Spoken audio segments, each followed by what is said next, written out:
Histoire biblique. Ézéchiel.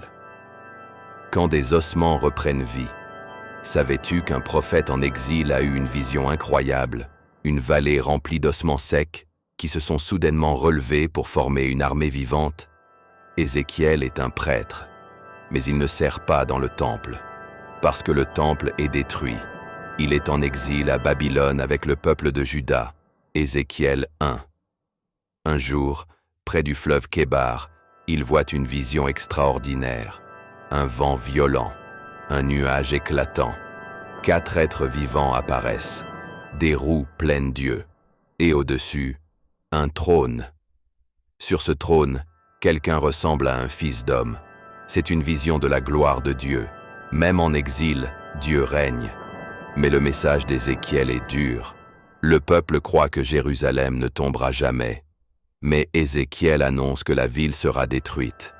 Il utilise des images puissantes, une vigne brûlée, un berger infidèle, une épouse adultère. Puis, après la chute de Jérusalem, le ton change. Dieu parle de restauration. Dans Ézéchiel 36, il promet « Je vous donnerai un cœur nouveau, et je mettrai en vous un esprit nouveau.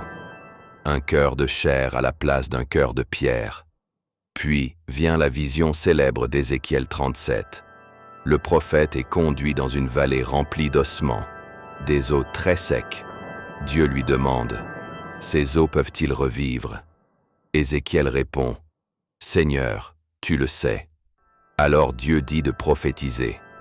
Les os se rapprochent, les tendons apparaissent, la chair se forme, mais il n'y a pas encore de souffle.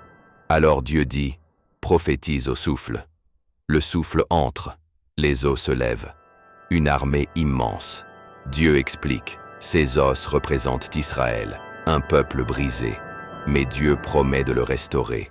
Un nouveau peuple, un nouveau berger, un nouveau temple. Le livre se termine par une vision d'un temple futur et d'une ville appelée « L'Éternel est ici ». Même après l'exil, Dieu promet une restauration. Mais le roi promis n'est toujours pas apparu. Et un autre prophète va bientôt recevoir des visions étonnantes sur des royaumes qui s'élèvent des tombes. Si tu veux découvrir comment un jeune homme exilé à Babylone va interpréter les rêves des rois et annoncer la venue d'un royaume éternel, abonne-toi et regarde l'épisode 27, Daniel. Parce que l'histoire des empires n'est pas laissée au hasard.